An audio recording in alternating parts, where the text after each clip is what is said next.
Quero aqui cumprimentar o senhor Rafael Bueno, secretário de Agricultura e Abastecimento e Desenvolvimento Rural do Distrito Federal, o senhor Cleison Medas Duval, presidente da Emater, o senhor Rony Nemer, presidente do Instituto Brasília Ambiental, IBRAM, o senhor Aneilton Oliveira Vera, superintendente de Agricultura e Pecuária do Distrito Federal.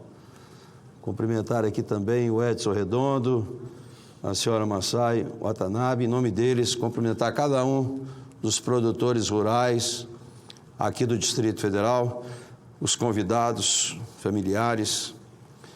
Estamos aqui hoje nessa sessão especial para comemorar o Dia do Produtor Rural, celebrado anualmente em 28 de julho. A data foi instituída em 1960 pelo então presidente Juscelino Kubitschek para marcar o centenário de criação do Ministério da Agricultura pelo imperador Dom Pedro II. Naquela época, o café era o nosso produto de maior destaque. Entre 1822, o início do Império, e o seu fim, em 1889, a participação total do café nas exportações brasileiras passou de 20% para 60%. Comparativamente, em 2024, a pauta de exportações do agronegócio brasileiro foi composta principalmente por soja, 33%, carnes, 16%, e produtos florestais, 10%.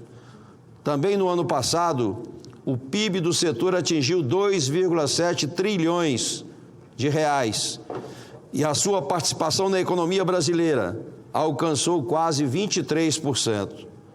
Nos últimos 47 anos, a agropecuária cresceu em média 3% ao ano e aproximou-se de 4%, superando países como os Estados Unidos, a China, o Chile e a Argentina. Esses resultados extraordinários só puderam ser alcançados graças à tenacidade, à ousadia, ao espírito empreendedor do produtor rural. Por isso, a presente sessão especial constitui uma importante oportunidade de reconhecer o significado dos produtores rurais e também dos pecuaristas para a economia brasileira e sua indiscutível contribuição para a segurança alimentar global. Nos últimos 40 anos, o produtor rural brasileiro enfrentou uma verdadeira revolução com profundas e intensas transformações que nos permitiram dar um salto de qualidade e de produtividade na produção agrícola nacional. A diversidade de oferta de frutas, verduras, legumes e derivados lácteos à nossa população supera a da maioria dos países.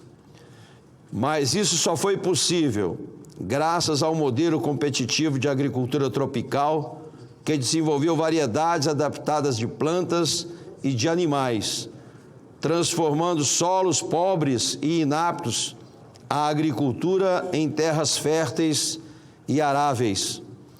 Instituições de pesquisa, como o Instituto Agronômico de Campinas e a Empresa Brasileira de Pesquisa Agropecuária, a nossa grande Embrapa, merecem ser aqui lembradas.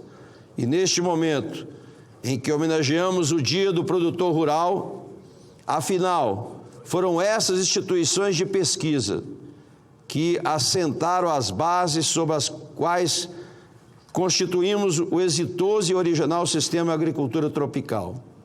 Quero aqui lembrar o nosso ex-ministro Alisson Paulinelli, que infelizmente há 2 anos nos deixou, mas que anteviu e trabalhou incansavelmente para fazer de nosso país um dos maiores produtores de alimentos do mundo.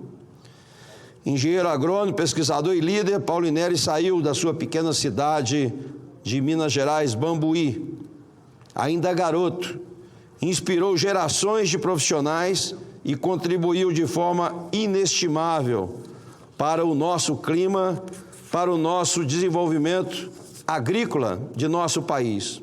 Foi com Alisson Paulinelli que o Centro-Oeste mostrou sua pujança e a sua força na produção de grãos e colocou no topo dos países produtores do mundo.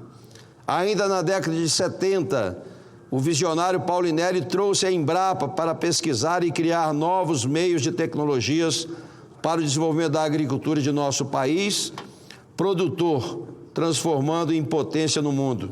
Não fosse isso, o Brasil não teria avançado e descoberto essa riqueza tão importante que vem de nosso solo, de nosso clima e feito do agronegócio, aquele que exporta e traz divisas importantes para o nosso país. Destaco também o relevante papel da Empresa de Assistência Técnica e Extensão Rural, a Emater, para a agricultura brasileira. A instituição oferece assistência técnica, capacitação e acesso ao crédito rural, contribuindo para a geração de renda e para a melhoria das condições de vida dos nossos agricultores. Hoje, o Brasil é um dos maiores produtores e exportadores de produtos agrícolas do mundo, com cerca de 5 milhões de produtores rurais, de acordo com o último censo agropecuário no IBGE. Segundo dados da Embrapa, o Brasil é responsável pela alimentação de pelo menos 1 bilhão de pessoas em diferentes partes do planeta.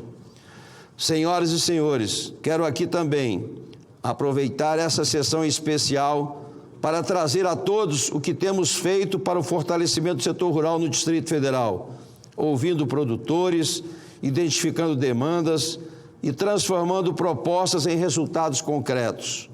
Nossas ações abrangem desde a regularização fundiária, com a aprovação da Lei 13.465 de 2017, marco legal da regularização fundiária no Brasil, na qual apresentei 28 emendas que foram integralmente aprovadas. Com a regularização, centenas de famílias receberam seus títulos definitivos.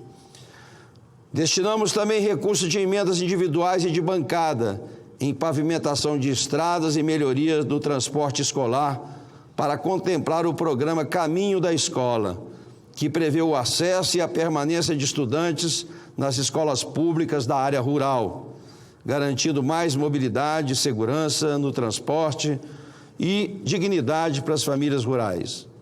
Para fortalecer a renda do produtor e garantir alimentos de qualidade, atua em todas as frentes de escoamento da produção. Acompanho programas, a SEASA e ouço diretamente os produtores nas feiras. Visitando e ouvindo sobre as demandas de nossos produtores, já conseguimos algumas vitórias, com emendas para a construção de um galpão no assentamento Osiel Alves 3, em Planaltina, que facilita a comercialização direta e impulsiona o desenvolvimento regional. Obrigado. Recursos para o apoio ao projeto Peixe do Cerrado, com 120 famílias beneficiadas por meio de capacitação técnica, tanques de 21 mil litros, bem como distribuição de alevinos e ração, além da compra da produção para abastecer as escolas públicas do Distrito Federal. Isso significa geração de renda com produção sustentável e alimentação saudável. Em parceria com a Condevasp, foram entregues 4 patrulhas agrícolas aos núcleos rurais Roseli Nunes, Planaltina, Márcia Cordeiro Leite, Planaltina, Boa Esperança, na Ceilândia, Taguatinga Rural, Taguatinga. Outras 2 estão em fase final com o apoio da SEAGRE e beneficiarão o Córrego do Valo, na Estrutural, Serrinha e Córrego do Urubu, no Lago Norte. Em parceria com a Condevasp, também foram entregues 2 microtratores para a Estância Peripipal 2, em Planaltina, e Vargem Bonita, no Núcleo Bandeirante Parkway. Tenho procurado atuar no lado de órgãos estratégicos, destinando recursos para o desenvolvimento do setor rural. Nesse sentido, destinamos recursos à Emater, para a aquisição de 4 viaturas que reforçarão o atendimento às comunidades rurais. Já com a Embrapa, as emendas foram para a pesquisa em nanotecnologia aplicada à agricultura e produção de mudas certificadas de morango e goiaba. Senhoras e senhores, mantenho em meu gabinete uma escuta ativa para a construção de soluções conjuntas, a fim de fortalecer a produção rural e quem faz o campo acontecer. Meus amigos e minhas amigas, ao realizar a presente sessão especial, o Senado Federal vem somar-se às homenagens prestadas por diversas outras instituições, como, por exemplo, o Sistema CNA-Senar, que vem compartilhando histórias de produtores de diversas regiões do Brasil, enfatizando valores como orgulho, cuidado e superação. A data deve servir também como um momento de reflexão sobre os desafios a serem enfrentados pelo setor agrícola e sobre as inovações necessárias para garantir sua sustentabilidade e produtividade em um cenário de constantes transformações. Em nome do Senado Federal, saúdo, portanto, a todos os produtores rurais e pecuaristas do Brasil, manifestando sinceros votos de agradecimento por todo o esforço que realizam para colocar diariamente os alimentos na mesa de todos os brasileiros. Parabéns a todos vocês.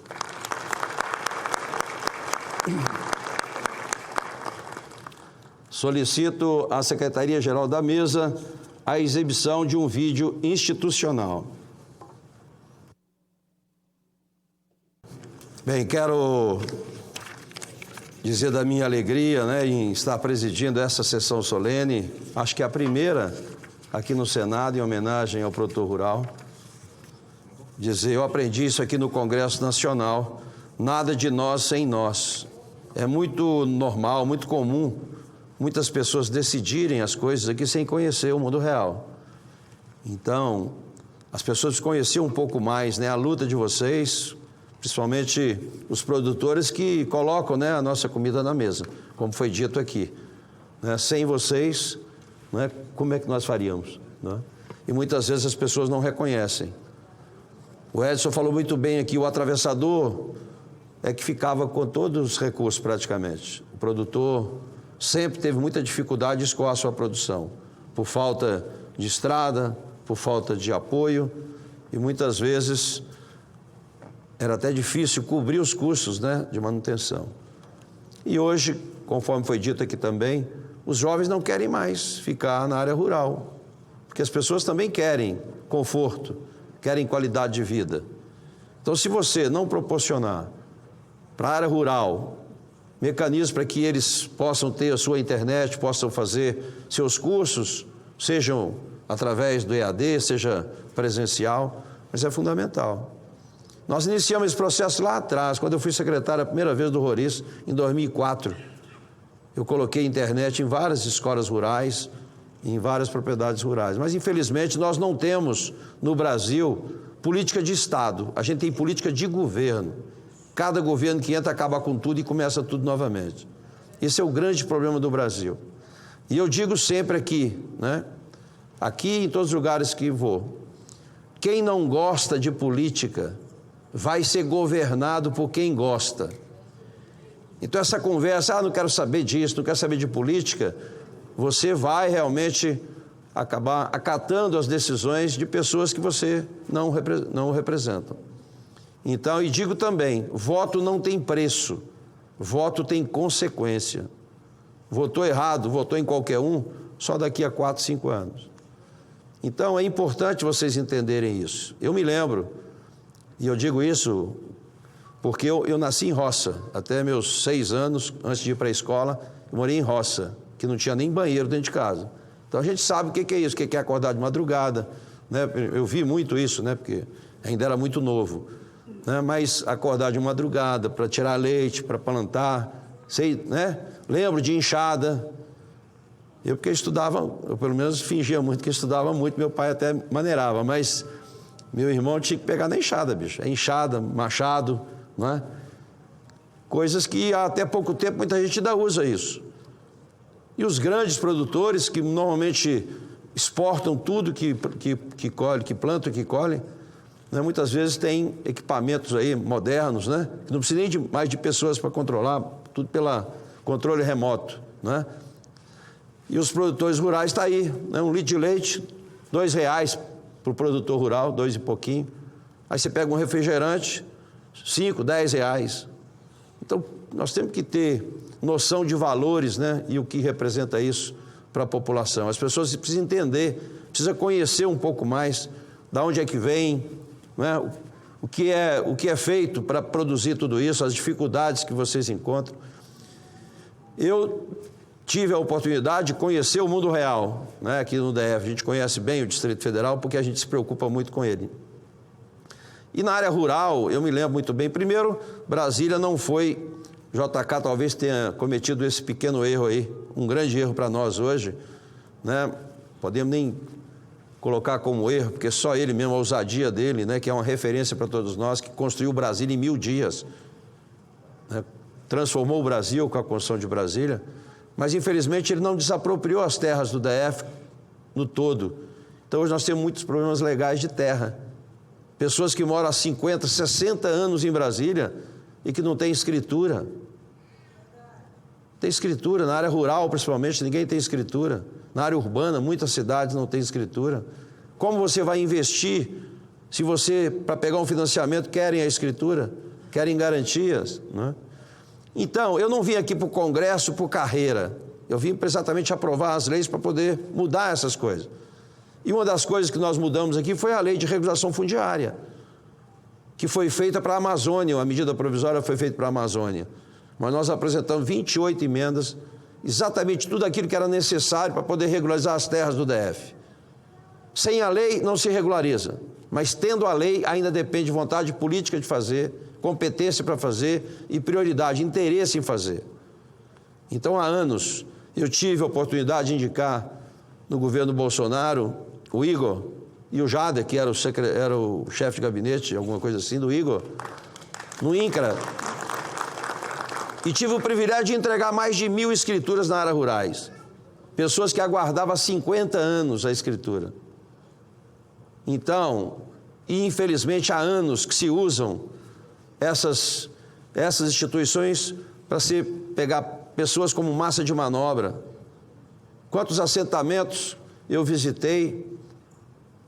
Aqui os assentamentos muitas vezes são entregues à terra sem água, sem semente, sem dizer para o produtor qual é a característica, né, da terra, que produção ideal que seria necessária plantar ali para sobreviver da terra. Então, muitas vezes, acabam as pessoas vendendo a terra por desconhecimento, por falta de apoio. O que custa para o governo uma política de semente, uma política de adubo, melhorar realmente, né, as estradas? Tivemos visitas em assentamentos que a produção não havia condições de escoar, porque a estrada era muito ruim, ninguém quer, nem escola, nem ônibus passa por lá. Então, a gente precisa reconhecer o valor do produtor rural. Essa casa, Congresso Nacional, precisa de fato ter um olhar especial para quem coloca a comida na mesa. E se a gente não realmente der condições de viabilidade para uma qualidade de vida melhor, daqui a pouco nós não teremos mais produtor rural. Vai todo mundo para a área urbana e todo mundo vai vender suas terras. Então, a gente precisa realmente de uma política decente, uma política realmente que possa valorizar aquele que produz, aquele que acorda 3, 4 horas da manhã. Eu, de vez em quando, vou na Ceasa, vou lá na Feira do Produtor, na Ceilândia, e a gente vê as pessoas chegam lá 3 horas da manhã, 4 horas da manhã, né? A dificuldade que é, né, para você escoar essa produção, muitas vezes com um preço muito baixo, né? Fora as dificuldades todas aí de punição ainda, né, de fiscalização. Então, a gente precisa realmente dar prioridade a isso. Precisamos dar escritura para as pessoas. Não é especular. E olha que não é só os pequenos produtores. Eu me lembro muito bem do PADEF, que talvez seja uma da região que tem a maior produtividade hoje aqui no Distrito Federal. Era um assentamento empresarial, em 82. Até hoje não tem escritura. Não valia nada aquela terra. Agora hoje querem cobrar 20 mil, 30 mil metros o hectare. Na própria regulação fundiária das áreas pequenas, rurais, estão se colocando uma tabela do INCRA inviável para qualquer um. Quando nós regularizamos, o preço era 200 e poucos reais o hectare. Agora estão aplicando uma tabela que inviabiliza qualquer um comprar. Então, o objetivo da lei não foi especular, o objetivo da lei era dar escritura para as pessoas que realmente produzem e que estão lá há anos aguardando. Então, eu quero aqui, mais uma vez, agradecer a presença de cada um de vocês, agradecer realmente o trabalho que vocês fazem, né, colocar sempre à disposição. O Vitor falou da Michele, né, e ela cobra mesmo, que quando a gente estava entregamos os títulos certificados lá no assentamento, lá do Márcia Cordeiro e outros, né, a cobrança era firme. E a gente precisa cobrar mesmo, né, vocês têm que cobrar para que vocês possam, né, ter uma qualidade de vida melhor e que possa ter uma atenção especial de governo. Nós precisamos de política pública de Estado e a gente não pode deixar que esses programas, que hoje a gente ajuda muito, mas que isso deveria ser uma política normal, não tinha que ser emenda, tinha que ser uma política do governo, tinha que estar no orçamento normal de qualquer governo, né? Então eu quero aqui mais uma vez agradecer a vocês, a cada um de vocês pela presença e cumprida a finalidade dessa sessão especial, né? Eu agradeço a cada um de vocês e declaro encerrada a sessão solene. Muito obrigado.